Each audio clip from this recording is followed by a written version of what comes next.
Hello and welcome to our interview. The goal of these interviews is to delve into aspects of Ernie Davis's life in order to gain a better understanding of Ernie Davis and social justice issues that shaped his life. These issues are still prevalent in America today and have provided the basis for struggle for many Americans. Ernie Davis was born in New Salem, Pennsylvania and moved to Elmira, New York at age 12.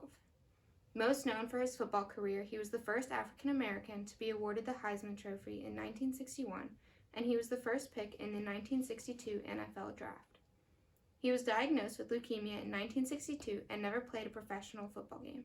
Throughout his life, he was breaking barriers and leading America by example. Ernie Davis faced challenges relating to death, racism, education, and health. My name is Chloe Freeland. I am white and I use she/her pronouns. I am a senior at Corning Painted Post High School, and I'm very excited to begin this interview with Samantha Ward. Today we will be discussing racism, allyship, and the impact of identity. So Sam, please tell us a little bit about yourself. Hi, I'm Samantha. I use she/her pronouns. I am a senior at Corning Painted Post High School. I consider myself an ally to the Black Lives Matter movement, and I consider myself an advocate and an activist. Yeah. Okay, great. And so, as I mentioned a little bit earlier, one of the goals of these interviews is to spread the word about social justice.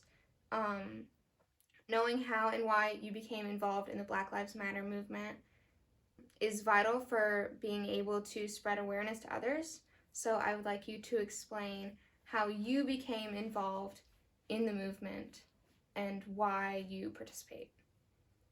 I think growing up, because there were kind of two waves of the Black Lives Matter movement, and the first one was when we were really little.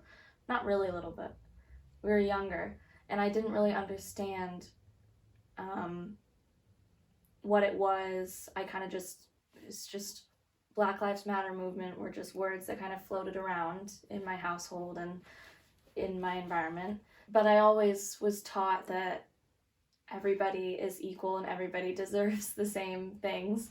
So it never occurred to me that that Black people were facing systemic racism. During the very beginning of the pandemic, when George Floyd was murdered, there was a lot of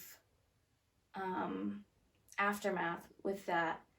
And I had social media, so I saw all of the heartbreak and the sadness and the loss and the anger and the rightful disruption. I started to repost posts that I agreed with that were talking about the Black Lives Matter movement and trying to educate others. And I took it upon myself to try and educate my friends and educate the people that I know in my life, because I just think that, I agree with Black Lives Matter. I think that Black Lives Matter, and I think that America is not at a place yet where everyone is equal, and I think obviously that's really unfair, so why not fight for that equality? Thank you. So I was introduced to Black Lives Matter via the news. My mom always has the news on downstairs during dinner and just throughout the day. After the death of George Floyd, I was also really exposed to all the protests and the violence between the police and the protesters and the general disruption in American society. And for me, especially, I think the news has not always been provocative. Certain events that I see on the news may be horrific, but they don't inspire me to take action. And so I was wondering, what about the Black Lives Movement or yourself motivates you to take that action and make that step outside of just watching or observing? I think the point of the news is to offer information and to give information and to inform, but I don't think it's created to encourage anything. So creating a movement or an organization such as Black Lives Matter is that encouragement. So outside of the news, it's more than just giving information. It's actively educating. To me, it's always been common sense that we should fight for equality if we don't have it. If my sister was being bullied at school, I would be upset and I would try to help her get through that or get rid of the bullies. So when I see that Black people in America are being discriminated against, they're my neighbors, they're my friends, we're Americans, we're people. Of course I'm going to help them. So it's never really been something that I needed to actively motivate myself to do. It's always just kind of been in my heart and in my blood to fight for people of color and minorities and marginalized peoples. As you mentioned that in the past you've taken actions, would you be able to expand on some of those as well? Mm-hmm. Specifically within the movement? Yeah, so I've definitely haven't done as much as I could do. There are always more ways to help, and I do really believe that. But so far, what I've done a lot of is on my Instagram, I follow a lot of informational and educational accounts that aim to clear up the misunderstandings of what someone means when they say Black Lives Matter, what someone means when they say ACAB or defund the police or anything like that. I follow a lot of accounts that try to kind of explain those things and explain why racism is still a thing, especially in America, or explain what is still helping racism to kind of maintain its place in this country. And then I take the posts from those accounts and I post them on my story or I send them to my friends. What I'm trying to do with that is just start conversations, because I think communication and education is really what it all comes down to. It's like you have to be able to sit down and have a conversation with your racist grandpa who doesn't understand Black Lives Matter. You have to be able to sit down and say to him and have thoughts in your head that you can coherently explain to him in a way that he might understand. So I've always tried to start conversations about the Black Lives Matter movement and just Black Lives Matter in general. And I've gone to a couple protests. There were some protests that happened in Corning and then one that happened in Elmira, and I went to those too. I have tried to go to a couple different webinars that are focused around the Black Lives Matter movement or are focused around creating a space to discuss it. I've mostly just been trying to educate myself and educate others. I think that's what it all comes down to. As a white person, what do you feel your role is within the Black Lives Matter movement? I think my role as a white person, as a white woman, is allyship and actively listening and actively changing to constantly fix these ideas that I have in my head that have kind of been placed in my head from a young age, and to kind of be aware. I think awareness is part of a white person's role in the Black Lives Matter movement, and I think educating my white friends and my white family I think is also really important. And I think as a white person, it's important to be active in the Black Lives Matter movement, but not in a way that takes away from Black people's voices. You shouldn't take that space away from from Black people. So I think you can sit down and talk about the Black Lives Matter movement and talk about racism with people, but I don't think you should talk over Black people.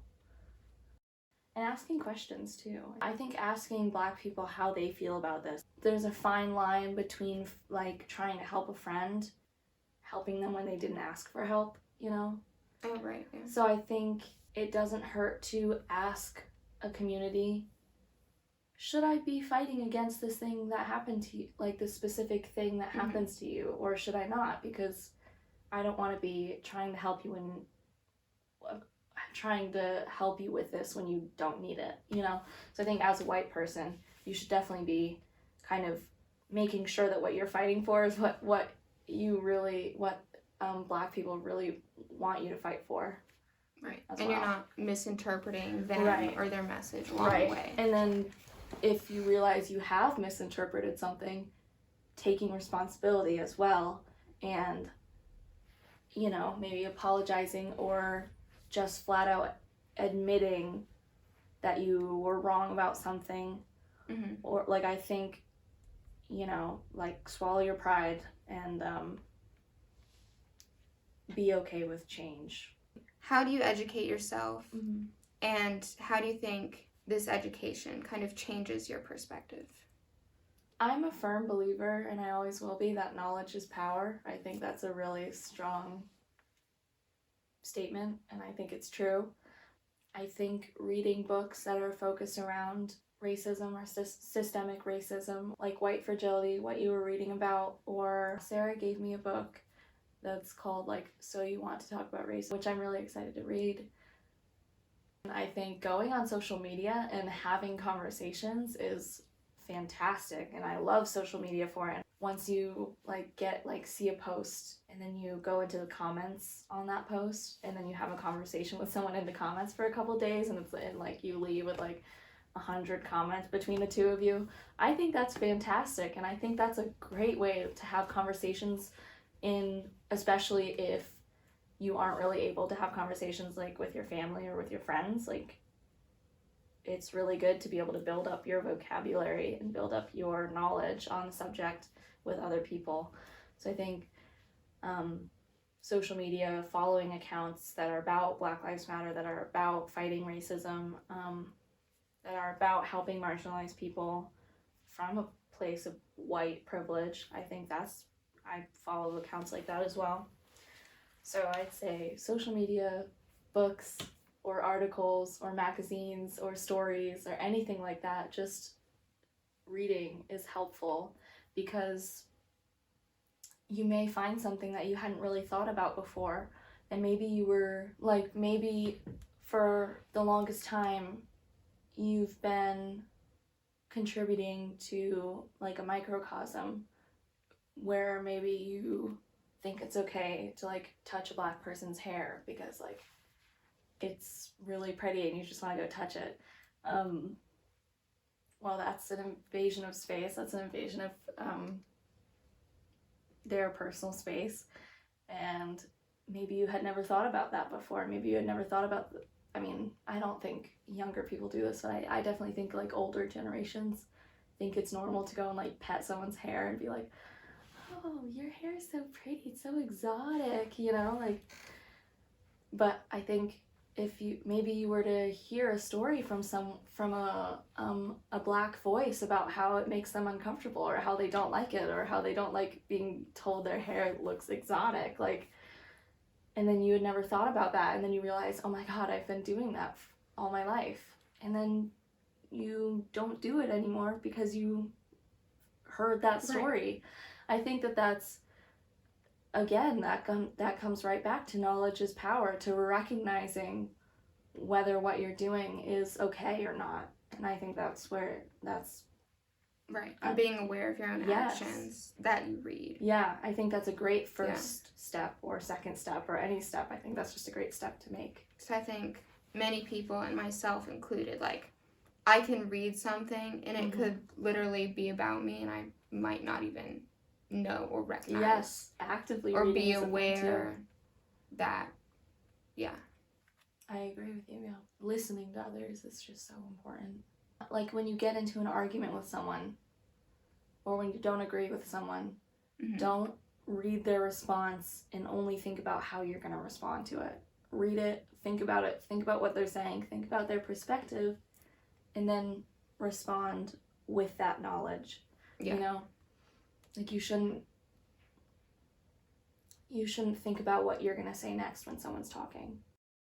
The purpose of Black Lives Matter movement Mhm. using like strong language such as like defund the police and stopping racism in general, I do think like it's meant to be strong. It's meant to be eye-catching and impactful. Yes, I agree. And like recognizable. I think there's something to be said, like you don't have to agree with what another, like if you support Black Lives Matter and someone else supports Black Lives Matter and then they say something that's like super crazy to you, you don't have to agree with them. That just because you both support Black Lives Matter does not mean you're fighting for the same reasons, or it does not mean that you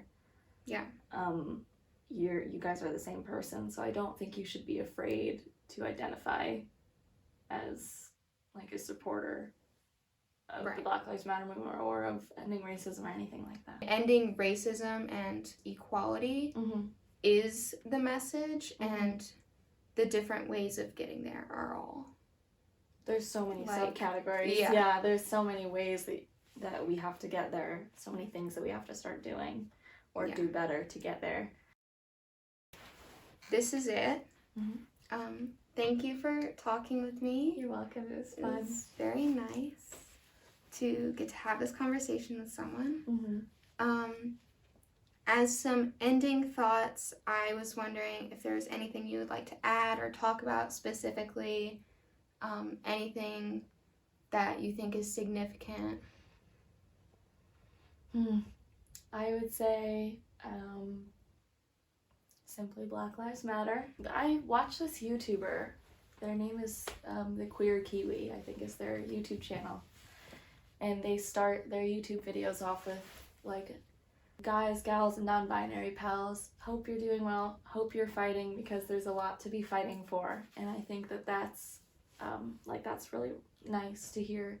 And it's true, like there is a lot to be fighting for. So I think to those listening, if you're not fighting, then you're doing something wrong, and you should be educating yourself and trying to educate others and trying to create a better world. And if you're not doing that at all with it, like, then what are you doing with your life? Like, I don't know. I don't want to be harsh, but being murdered because of the color of your skin that's pretty harsh. So I think we gotta start recognizing that as a problem for those who aren't recognizing it as a problem. Okay, thank you so much for watching. I was talking with Samantha Ward, a senior from my high school. I hope you tune in to the next episode, and I hope everyone has a great day.